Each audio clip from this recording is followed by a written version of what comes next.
What do you want to do? I don't know. We don't have an intro.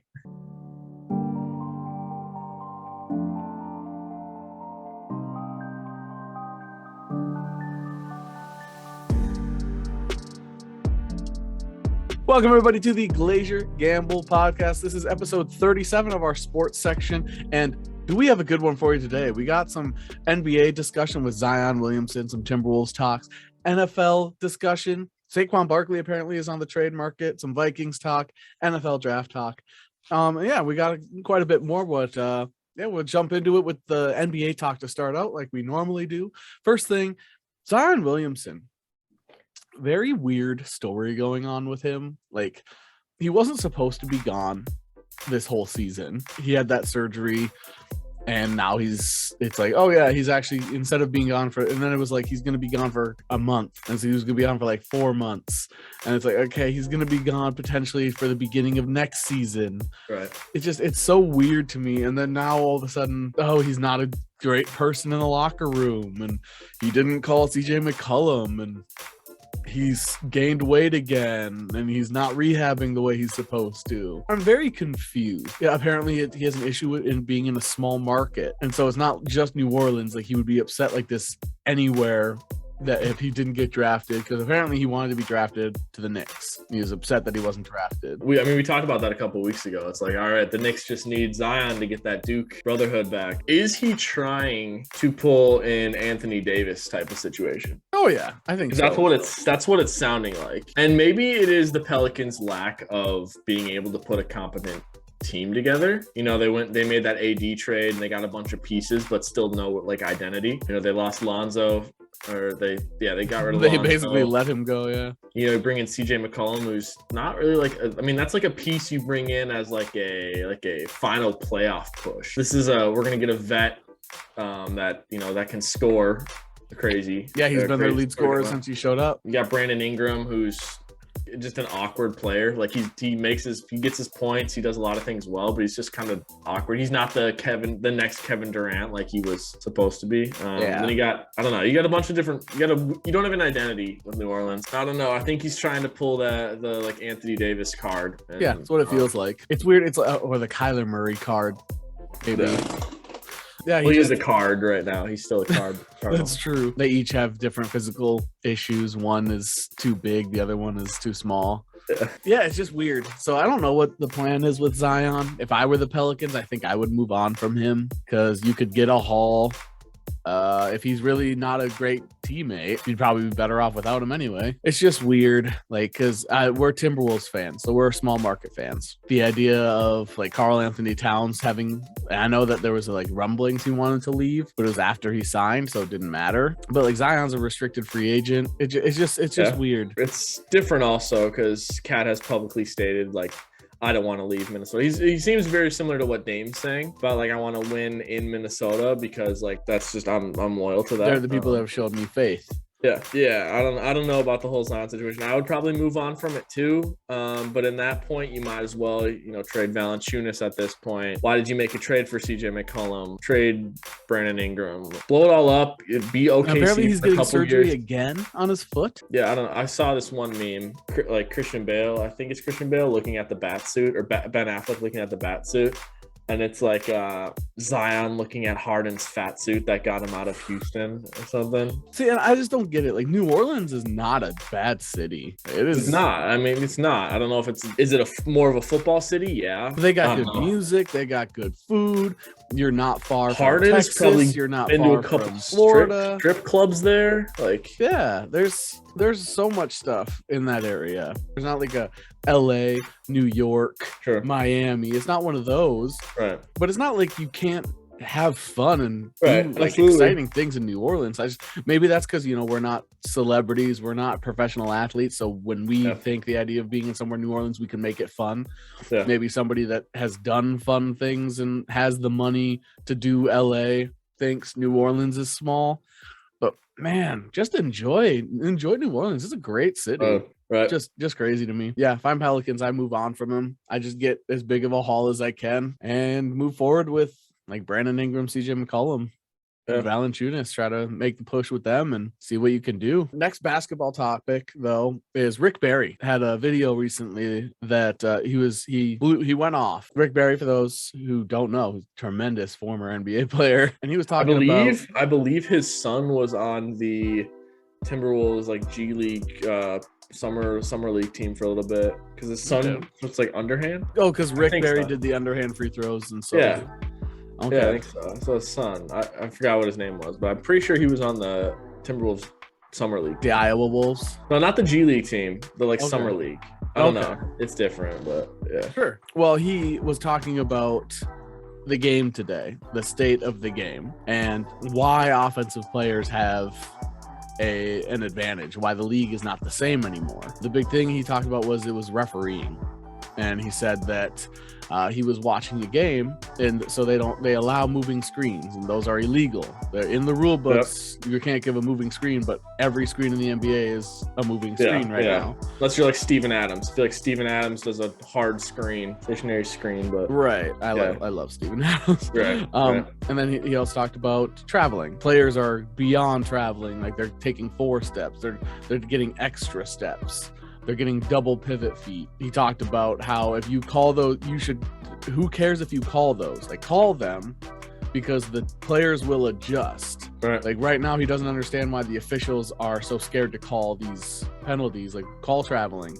Right. Call a moving screen or illegal screens. He was watching a game and he said he counted 49 illegal screens. I believe it. And he just said the offensive advantage that you get from not having to worry about like getting around a pick, like not having to worry about traveling. Like he said that one extra step for the offensive player is a huge advantage. Absolutely. And makes it so much easier to score. And especially if you're moving on a screen, the whole point of getting around a screen, if that player is essentially moving with you, they're essentially creating a wall. They're moving with you as you're trying to get around the screen. That's even more advantageous for the offensive player going around the screen. So I agree. He was just talking about, that was basically the gist. It was a quick video. He kept going, but that was like the gist of it. He was just talking about how the players have such an easy time on offense now that's this generation is offensive ease, because of the rules not being called, and he puts it 100% on the officials. Right. I mean, I do think the officiating is in a weird spot right now. I think I wanted to bring this up just because I texted you this. The Timberwolves played the 76ers the other night, and at one point there was 22 free throws to 6 free throws. Oh, I believe Joel Embiid had like 14 of those 22 free throws. So Joel Embiid had like 2 times as many free throws as the entire Timberwolves team at some point. Yeah, he was on pace to get 40. Yeah, so something crazy like that. And there's 2 players, Giannis Antetokounmpo and Joel Embiid, that have 100 more free throw attempts than any other player in the league. And maybe that's true. Maybe they're actually getting fouled, but I think there's the persona of referees or personas of some players in the NBA, and those players get favorable refereeing when it comes to like always getting the calls. Yeah, I mean, I watched a video the other day where Joel Embiid caught the ball on like the wing, took 3 steps, hit the offensive player in the face with the ball, like 1, 2, hit the guy in the face with the ball, the 3rd step, and then went up, and the guy can't see, so he's straight up like this with like the ball in his face, and he like body contact and the guy got called for a foul. Right, Joel Embiid got the free throws. Yeah, I don't know, and if they're afraid to like, because Harden did that. Harden would use the ball to push the person away. Yeah, and like when he was driving, he'd use the ball to push the person away, then make like, oh, I got hit, and then do a shot. Yeah, and they've started calling Harden with offensive fouls. Joel Embiid's a bigger guy, though, quicker, easier to sell it because the guys that are guarding him are bigger, so it looks more like fouls when a big guy. So I mean, I do think Rick Barry's probably right. There's the refereeing, but it doesn't make for fun basketball. Yeah, I agree. I think I basically agreed with Rick 100% that it would be. The players will adjust, so there's no reason to be scared. So the only way the officials would not be calling these is because they are scared to call them on the players, or the NBA is telling them to let it go. Right. Because then the playoffs happen and all of a sudden they start getting really like letting things go. They start calling a lot less free throws, and those guys like Joel Embiid, James Harden fall off in the playoffs because instead of shooting 15 free throws, they get 7. And all of a sudden they lose 8 of their points, a free 8 points. Right. I would be interested to see if the NBA actually called their rules, if they called traveling and they called illegal picks and they called the offensive fouls like that, how different, like which players would all of a sudden be, all right, that guy makes defensive player of the year every year. All of a sudden, this guy is no, like, say Jordan Clarkson does a 3-step every time. All of a sudden, Jordan Clarkson's no longer a 6th man of the year candidate, like that sort of thing. It'd be interesting to see where the league would go. There are guys that I think that might not be able to adjust. I think Giannis would have no issue adjusting. Oh yeah, no, he's just a freak athlete. He's gonna, he's either going to get to the rim or you're going to stop him from getting to the rim. And I think it would also bring back an importance to the big man. I think it would make the positionless basketball less common. Right. Because then you'd have guys, you need the big guys to set the picks because the little guys can't do the moving picks anymore. Right. Like a 6'8" guy can't be your center anymore because he can't lay the pick because you have a big man on the, like, it just it would make the big man back to being important, which I mean, when I always thought basketball, it was you had to be tall, like, oh, the shortest guy in basketball is 6'3". Like I think it's important to call the calls. No, absolutely. But you mentioned the Wolves, you mentioned Embiid against the Wolves. Let's talk about the Wolves quick. They have a stretch of games here. I think they should have no issue going 5-0 in their next 5. Like that was what I was thinking about, is that because they beat the Warriors, which was an expected loss. A lot of people thought they would lose. And plus our records in back-to-backs were 0-5. So they expected a loss to the Sixers. That was a loss. But yeah, now they have some like easier games. I don't think any game's a gimme, especially at this point in the year. Yeah, they got a good schedule of games coming up, and they could actually, if they end up, I think if they go 7-1, their odds of getting the 6th seed are extremely high. So after the 8 games, there's the last 6 games to round out the season are tough. That's where you're going to see if we're really cut out to make some noise with these games. So next 8 games, we have the Thunder tonight on Thursday, which we're filming. 2 Trailblazer games without Dame, so winnable. Another Thunder game, Magic, and then Heat. That's 6. That's 6 games. So the Heat's gonna be tough because it's at Heat. Yep. They're trying. That's why I thought 5-0, because as soon as you had the Heat, it's like there's a good chance it's 5-1. And then the 2 after that are the Spurs and the Lakers. Spurs are always a tough out. They always play hard for Pop. So no matter how good or bad the team is every year, they're never an easy game. And the Lakers might not have LeBron at that point. Yeah. Because the Lakers are talking about tanking and not trying to make the playoffs. They're closer to the 12th seed than they are to the 8th seed. Yeah, exactly. You might get a LeBron-less Lakers, who then it's like, all right, you just got to worry about Russ because they won't have AD at that point. And then with Miami, they might have the position locked in at that point. They might the difference. Yeah, we play Miami hard because Jimmy and Ant doesn't back down. So. Right. Yep. Well, and that's the thing is over these next 5 games, those Oklahoma City, Portland, and Orlando, Anthony Edwards is supposed to come back potentially tonight. And apparently Anthony Edwards wants to come back. And the team is thinking that they could rest him against the Thunder. Yeah. And they could rest him against the Blazers. But he wants to come back because, it's Anthony Edwards. Yeah, he wants to be a part of this. So. But if they can rest him for a game or 2 and have him even be healthier for the Heat. Yeah, I mean, if you're gonna play him, put him on a minute restriction. Like that's fine. Like Jaden McDaniels has been playing really well. He's been playing super well. Jalen Noel's been doing well. Malik Beasley's been shooting well. I think they can definitely, like, if he wants to play, go ahead and let him play. But he doesn't have to play 35 minutes. Yeah. He can absolutely. You can play him 20. You can play him 18. He doesn't need. Just keep him fresh, but don't let him get hurt. You're gonna need him for those final 6 games. He's been in a terrible shooting slump lately. So maybe put him at a 20-minute restriction and tell him don't drive. 20-minute restriction, shoot some 3s. Or put him with the 2s. Have him switch your lineup around, put him with the 2s. Do something a little different to keep him going. Yeah. But I think they could go 5-0 easily. Yeah. And then it's the next set of games where it's like, okay, Miami's really the only one that makes me nervous. Yeah, the last 6 are Bucks, Mavs, Suns, Mavs, Celtics, Raptors. Yeah. It's all playoff teams. So it's a tough stretch. And a lot of those guys are on the uptick. But Jaylen Brown got hurt. Yeah. So you might get Celtics without Jaylen Brown. Phoenix Suns might have the 1 seed locked in, so they might be either taking it easy or resting key guys like Booker. Mavs will play. Mavs are right there next to Denver, so they'll Mavs will be going for the win. And now they have Dinwiddie, the Dinwiddingus trade. The Dinwiddingus. I think the Wolves can pull it off. It should be cool to see. I think rest Ant, and this is a playoff team. We said it before the season started. Yeah.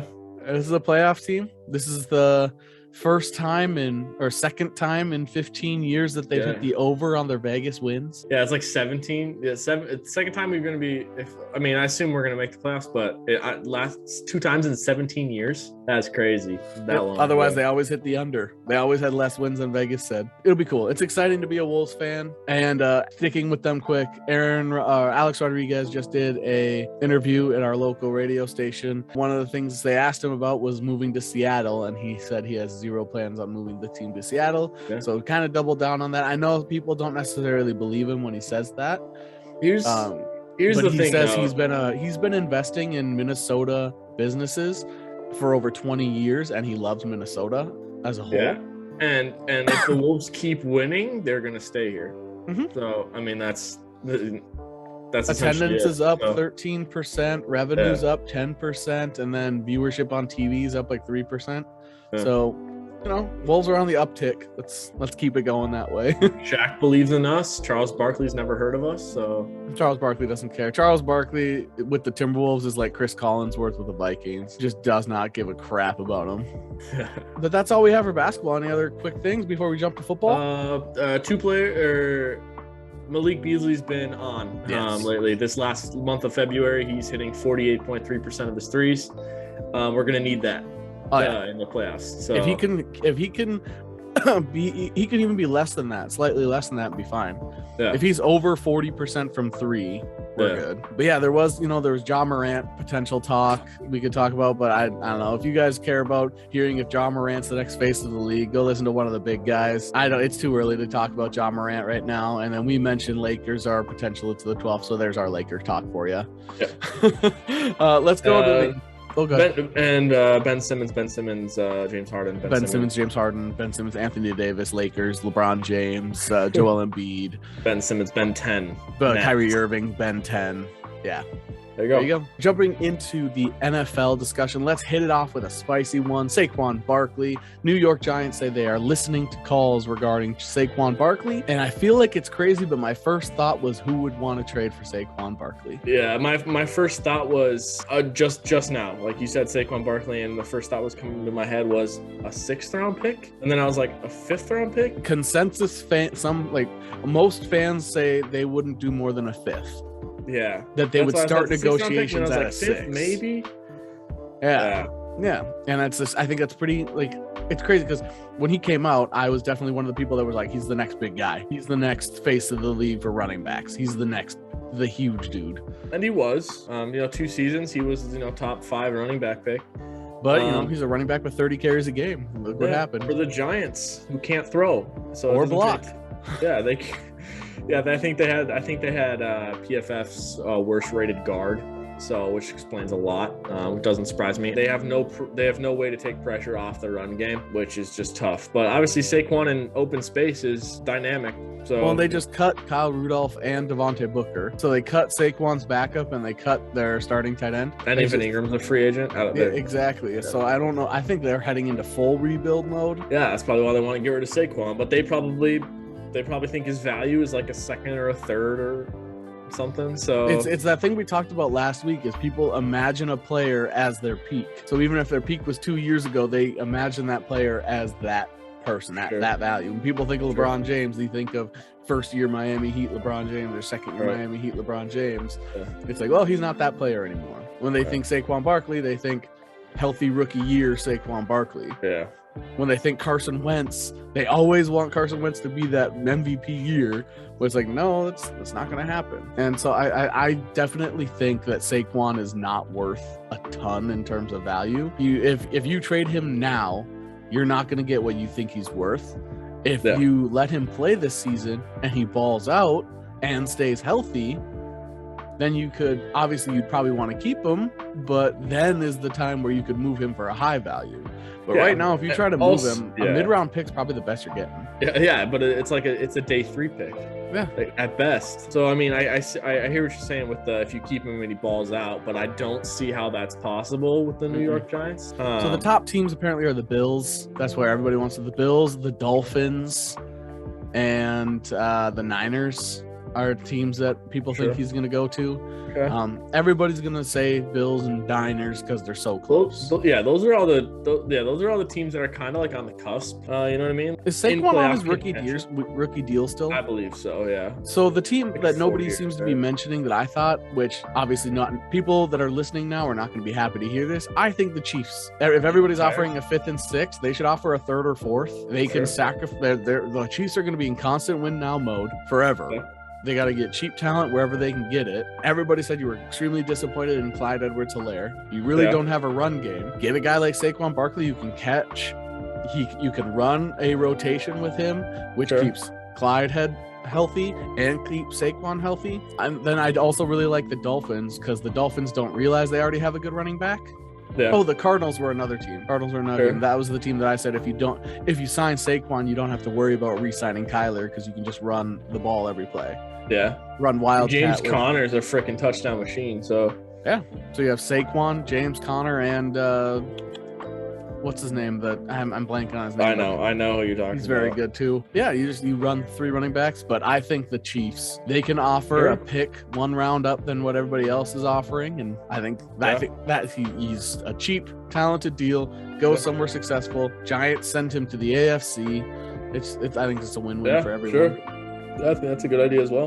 You'd love to see it too. I'm all about dynasties, man. Exactly. All about dynasties. You have to have a villain. The issue with the Super Bowl this year is nobody had anybody to root against. And if you want somebody to root against, how about Patrick Mahomes being given Saquon Barkley for a 4th round pick? Yeah, exactly. Before we do NFL draft talk, let's do some Vikings talk. Kwesi Adofo-Mensah, he is the new GM of the Vikings. He said the first player he spoke to was Danielle Hunter.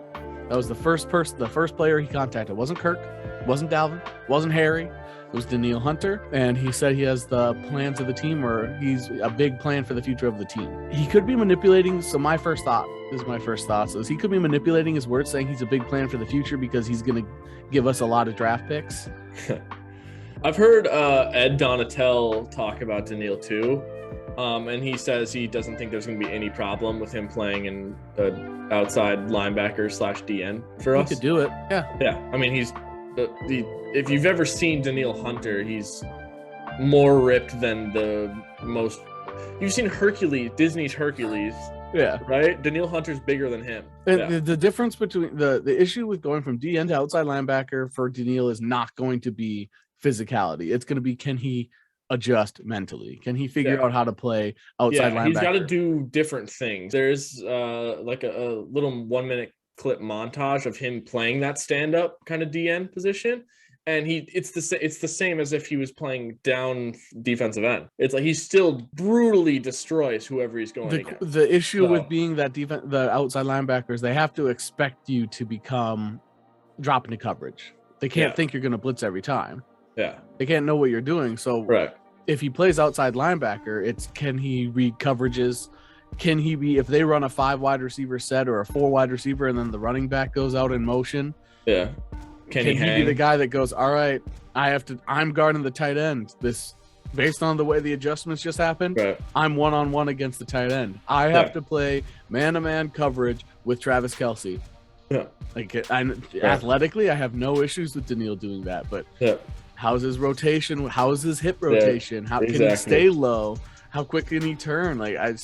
It's so different than just pinning your ears back. Yeah, in regards to the pass rushing from either an outside linebacker or a defensive end spot, there's going to be no difference. Zero. Yep. So, and QB contained, run contained, he'll be the same. Yeah. But when it comes to that pass game, he all of a sudden has his playbook just went from 1/2 inch thick to 2 inches thick. Yeah. If he needs help measuring, I got one thing that's about 2 inches thick and about 1/2 inch and long. About 1/2 inch. There you go. But yeah, I think it was cool that he spoke to Kwesi first. Yeah. I mean, Kwesi was at Indianapolis for the combine, and he was doing a bunch of talking there. I mean, he said something along the same lines as, our plan is move forward with Kirk too. Yeah, I mean, you gotta believe him, but I mean, if there's an offer that comes up that can make you, he can't just look like Kwesi's job is to not just look for this year. It's to, him and Kevin O'Connell is to prepare the Vikings to be successful in the future for a long period of time. Yeah. Yep. And if that window hits early, then great. But if you can make a trade, if you get an offer for Daniil or Kirk or Dalvin or Thielen or Harry or Kendricks, any of these guys outside of Justin Jefferson and Brian O'Neill, then you gotta listen to it. Just like a successful business, just like a corporation, a successful movie franchise, every decision should be made with 5 to 10 years of thought in advance. Sure. Jeffrey Bezos, when Amazon was just renting books, said he was thinking about 10 years down the line, because they asked him, like, did you ever think Amazon would get to this point? And he was like, yep. Yeah. I thought 10 years from now, we'd be moving more than just books. And that was when they were just renting books. Yeah. And so he was thinking about that already. When you think Kevin Feige for Marvel, when he makes a decision and signs a actor, he's thinking how that actor is going to show up, where that actor is going to be in 5 years from now. Are they going to have a solo movie? Are they just going to be in team up movies? Here's the thing. Kevin Feige helped produce Spider-Man 2 with Tobey Maguire. Was he thinking of being in charge of the Marvel Cinematic Universe and possibly even bringing Tobey in 20 years later? Maybe. So that's the type of question I would ask him. I would connect it to Jeff Bezos and then ask him, like, hey, were you thinking about that 10 years down the line? It'd be fun to know, because I mean, the most successful business, Bill Belichick, bringing it back to football, says Robert Kraft, every decision they make is thinking about a couple years down the road. Yeah. So who is this player going to be a couple years down the road? When we draft him, when we trade him, when we sign him, are they going to be on our team in 2 years? It's just They think about that sort of thing, and then look, they created a dynasty. So Kwesi's he's super smart. Kevin O'Connell's super smart. They hired a game management coach, like somebody that's just going to work on game theory and situational calls, which it was a position Zimmer refused to hire. So they have the right idea going forward, and I think they have that right mentality. We were jumping into NFL draft talk. The first thing I want to come up, because the first person I want to talk about is an offensive lineman, is the idea of trading up for offensive linemen crazy, giving a haul like you would for a skill position, like you give up multiple picks. I think it's different in regards to what position they play, because I think tackle is the most difficult, because you don't have two people on either side of you. Sure.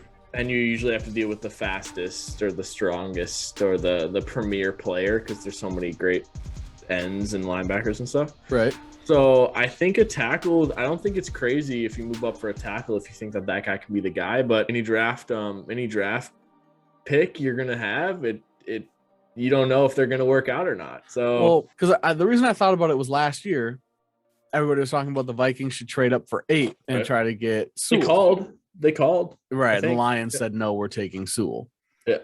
So, but that's the thing, is like, would the world have mocked the Vikings for trading up? Everybody thinking they're going to take Justin Fields, and then they take Penei Sewell after giving up their first round pick, a third and a fifth, and a 6th for Sewell and a 7th. Like, are they gonna be like, oh my god, you gave all that up for an offensive lineman? It's so but a tackle as well, a tackle, right? Like the starting left tackle.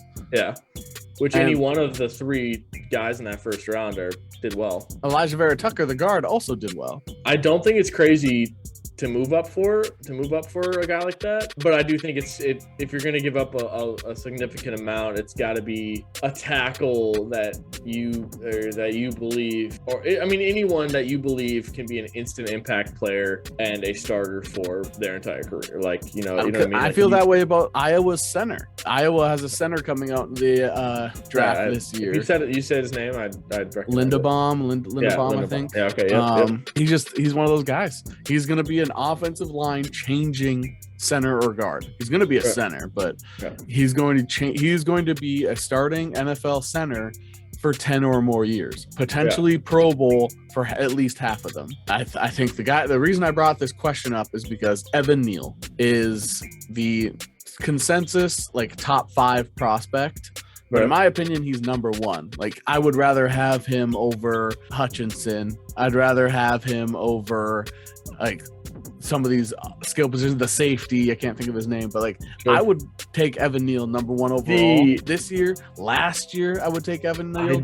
This is just my fascination with O-linemen. Like, I think O-line, like whenever we're playing Madden, I think O-line is my favorite position to play. Quarterback, running back, wide receiver, doesn't matter. I would rather play an offensive lineman and just move somebody. Yeah. No, I love offensive linemen, and I don't think it's crazy moving up for a guy. I get a lot of excitement for offensive linemen. That's why I want the Vikings to trade for or sign Scherf. I would be. Could you imagine if they could just like give a haul, move up for Neal, sign Brandon Scherf? Obviously, you have Darisaw. You don't need. Like, you have Darisaw, no Neal. Center, if you wanted that center. But that's center. Center's our weakest position, so. You could absolutely give up a lot of picks for the Iowa center. I think it's ridiculous to say that it's not okay to trade up for offensive linemen.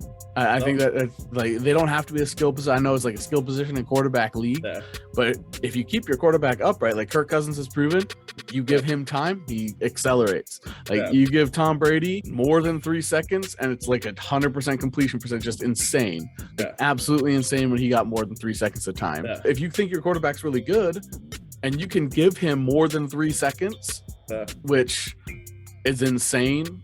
Like 3 seconds to hold the ball is just so nice. I think if the Vikings could trade up for him and they got an offer that worked, do it. If you think that it's an offensive lineman that is a solid piece, I think basically any player in the draft. Plus, the offense is not far off anyway. Right, exactly. You know what I mean? What did we say? The offense needs 2 linemen. You could easily say center and right guard. So yeah, if you got this Lindenbaum or whatever, and you got Scherf, good golly. Yep, they'd be a top end offensive line in the NFL, going from 2 years ago where they were like bottom 2. Yeah.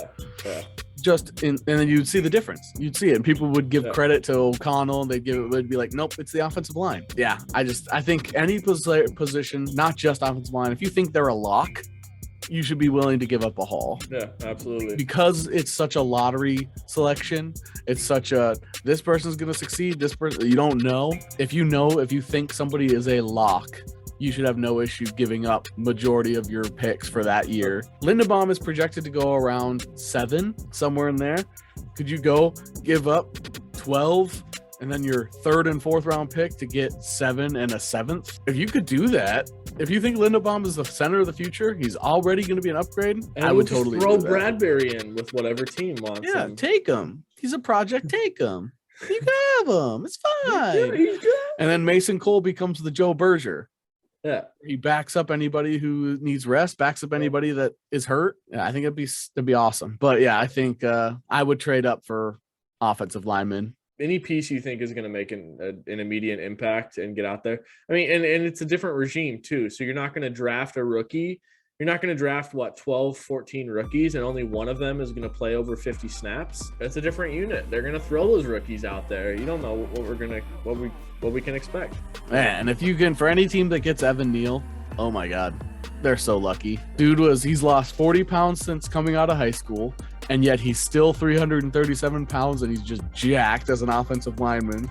And I heard about his study habits today. He breaks down every defensive lineman that he's going against. He breaks down their stunts. He breaks down their habits per down, like what they're more likely to do on 1st, 2nd, 3rd, and 4th down.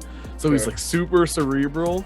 He just seems like this is gonna be crazy, but Joe Thomas, Trent Williams, like Marshall Yonda, like one of these guys that you're going to be like, of course this guy was going to be a stud. A couple other players coming out of the draft, though. The first big news that we heard about, Kenny Pickett, the number 1, number 2, number 3, depending on which quarterback person, which draft person you're listening to. Kenny Pickett's one of the top quarterbacks coming out into the draft. And today he measured 8.5 inches for his hands. There's only been one quarterback that made it past the first round of the playoffs with less than 9-inch hands in NFL history, which was Michael Vick. And then this year, Joe Burrow was 9 inches was his penis and hands.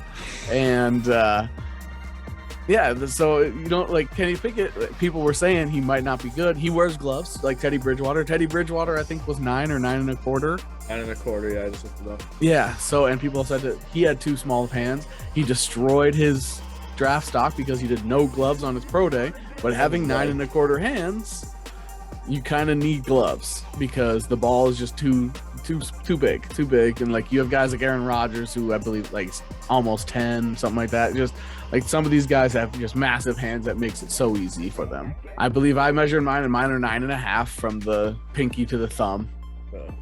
Pinky to the thumb, which is, I believe that's how they measure. It's pinky to the thumb. Mine are 9.5 because I remember measuring when Teddy Bridgewater came out, trying to figure out if that how small is that really, because I don't think I have huge hands. I don't think I have very big hands. But yet, if I have bigger hands than Teddy Bridgewater or like Kenny Pickett, it's like, oh, okay, like maybe that is a pretty small hand. Because I remember holding an NFL ball and be like, man, this is tough, and I have 9.5. Like I remember thinking, like, this is hard to hold. Right. So I think the 8.5-inch thing is kind of something to worry about a little bit, because one of the people thought he'd get drafted by the Steelers, but cold weather with small hands is going to be even harder to hold the ball. Talent is going to overcome anyway. If he's talented enough, he'll overcome. He'll wear the gloves. He'll be fine. This is one of those things that people are saying, like, does any of this stuff the combine ever hurt your draft stock? This is one of those things like, yeah, his draft stock is going to plummet, because I think there are cold weather teams that potentially remove him completely from their board here. Yeah, sure. Pretty crazy. I think that the hand discussion is always interesting with both quarterbacks. So I wanted to bring that up because I think it's cool. And then the last quarterback, Malik Willis. He's the number one for a lot of people. Liberty quarterback. He played for Auburn. He's super cool. And you mentioned it when we were discussing it before this, and I saw the video too of him. He didn't know he was being filmed. Some people say he did know, but he was giving money or food or something to a homeless person. First of all, I want to say this: the internet is a horrible place. All the people were saying, oh, by the way, that person is there every year, all year round, asking for money. That homeless person is like a homeless person for a living sort of person. Like they're a panhandler, not a homeless person. And I was like, okay, I mean, the point is Malik Willis was making a good decision here. He thinks he's making a good decision. Don't break apart. Yeah, we all understand that person might be a swindler, but let's just appreciate the positive. The other thing where people think they think he knew he was on camera was because the person that posted the video, their job is players rep and publicity. There's a chance that he was represented by this guy and making it public, trying to make it seem like it wasn't. I mean, that is like a weird it is like a weird play, I guess. Is it going to change people's minds that you're a good guy? No, just go do the interview with said team and prove you're a good guy. You know? I think it'll sway some of the smaller, like it'll sway one or two people in the scouting department. Yeah. But you're not swaying the GM unless you get into that interview. Yeah, so if he tries to deny interviews and stick on that video, that's a red flag. And let's hear what the other players had to say. Let's hear what his coaches in college had to say. Why did you have to transfer from Auburn? Let's hear about these things. I think what he did is awesome. Usually it's a good sign. He's selfless. If he didn't know he was on camera, even better. He's already a talented quarterback. I think he's a project. I don't see any quarterback in this draft that I'm like, oh, super exciting. Elite quarterback option. And I feel bad because a lot of the quarterback comparisons that I see, like player comparisons for quarterbacks this year, it's not a lot of elite talent, at least play style wise. But then again, people thought Joe Burrow was going to be Tony Romo. People thought that Trevor Lawrence was going to be Andrew Luck year one and be a stud. People thought Zach Wilson was going to do something. You don't know. Yeah, you don't know. Malik Willis could be the next Lamar Jackson, but he could be the next Tavares Jackson. Speaking of which, Tavares Jackson is who I see when I watch Malik. Who's the Bills guy? Tyrod Taylor? No, they drafted him like 7th overall. I feel like it starts with an E. E. I believe that was 2013. EJ Manuel. He's not going to be he's definitely slimmer than EJ Manuel, faster than EJ Manuel. Better throw. Random little question here. Christian Ponder or EJ Manuel? Christian Ponder. Who was the EJ Manuel was the worst pick? Yeah. Christian Ponder was better in the NFL. Yeah. Christian Ponder wasn't a great quarterback. I can look back and admit that. He would have beat the Packers in the playoffs. We will die on this hill. We'll die on that hill, but it was better than EJ Manuel. Better than what Zach Wilson's shown us. Better than Dwayne Haskins? Christian Ponder? Dwayne Haskins and Christian Ponder, I feel like, are right there, but I would put Christian Ponder ahead of Dwayne Haskins. Sure. Christian Ponder made the playoffs. Christian Ponder almost made the playoffs the second time. What Dwayne Haskins do? I'll take Ponder. I don't want either. If we're building the team here, I'll take neither. I'll take a Wildcat running back at quarterback, but we should do like an all busts team. Like all the busts team. All the players that make us bust. Yeah. The all bust lineup. That's all we got though. It's a quick and easy one. You have any other sports takes? Quick and dirty. Any hot, dirty sports takes? Major League Baseball needs to figure its shit out. Oh, yeah, I was going to put baseball, the MLB on here. Baseball, Ben Simmons. Robert Manfred, practicing golf swing, smiling. MLB Players Association, player lockout. 2 weeks. First two series canceled. Yeah, so they need to figure that out. I'm not a huge baseball fan these days, Twins fan. but I do like the Twins. I do think baseball gives people enjoyment. I think, and when sports give people enjoyment, I want that sport to be on. It gives us something else to talk about. Yeah. Whether how minor it is, but I'd rather talk about the Twins hitting 6 home runs rather than they haven't been able to play. The fans often side with the billionaires over millionaires here, which they always side with the owners. The owners always have the leverage, but I'm glad for this. I think the players showing the balls to actually hold out is huge. It's huge. I'd rather baseball be on, but I'd also be totally fine with the millionaires or the billionaires cutting off a little bit off the top. Instead of taking in 60% revenue profits, they could afford to cut down to 50 so that the players get a little bit better benefits, like people that are earning you this money. Sure. Yeah, I get a lot of people are on the owner's side. They think the players are being greedy, but if they think the players are being greedy, then they don't want to see the books that these owners are getting, because if they think the players are being greedy, look at how greedy the owners are. So, but yeah, Rob Manfred, clown. Paige Bueckers is back. Yeah, yep. Yeah, that's huge news. Now that she's no longer considered the number 1 player in the nation. Yeah. Caitlyn Clark has overtaken her. Oh yeah, she's fun. Yeah, Caitlyn Clark is just a sniper. Yeah, her release is quick. Yeah, she's gonna pull up randomly. Yeah, from anywhere, fade away. My one thing is her signature move is a push off. She goes like that with her forearm. So many of the clips I've seen are these girls like falling back, and then she just has a wide open 3. It's like, well, easy to get a wide open 3 when you're shoving your opponent to the ground. Right. I do think that if she tries that in the WNBA, she'll get stopped. But we have to wait at least 2 years before her or Paige can even get into the NBA anyway, or WNBA anyway. Dumb rules. I'm fine with 2 years. I'd be fine if both men's was 2 years. Yeah. I just don't like the 1 year. Either have them allowed to come out in high school or have them go to college for 2 years. One or the other. I don't like the middle ground. But yeah, Paige Bueckers is back. Saw that as well. Caitlyn Clark's overtaken her. Now rated the number 1. And then there was another girl that's number 2. I think Paige is number 3 now. Cool. She's number 1 in our hearts. Oh yeah, we're gonna be rooting for her. As soon as she hits WNBA, I'm gonna follow her. Actually, watch her career. Yeah. That's what I've done with Brandon Stewart. Actually, paid attention to Brandon Stewart. Just want it to be with the Lynx. Just please let the Lynx get Paige Bueckers. Could you imagine? They get Lindsay Whalen, and then they get Lindsay Whalen eventually later into her career, but then they still got her. Yeah. Get Paige Bueckers. Get Paige Bueckers for her whole career. That'd be sick. Trade for Brandon Stewart. All right, yeah, that's all we got. Got in our Rob Manfred shit talk. We got in our Paige Bueckers Homer talk, and we got all our sports conversations in. So thank you all for watching. We will see you next week. We're here every week.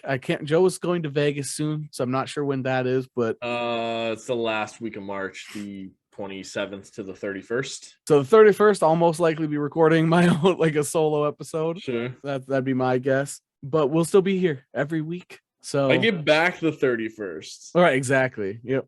So it all depends on what time you get back. Depending on when I get back, yeah. And state of mind. You might be exhausted. Yeah, I might be exhausted, but for the fans. Let's do that. But yeah, see you next week. Sports, feel free to check out our Marvel section if you enjoy. You all look great today. GG. GG.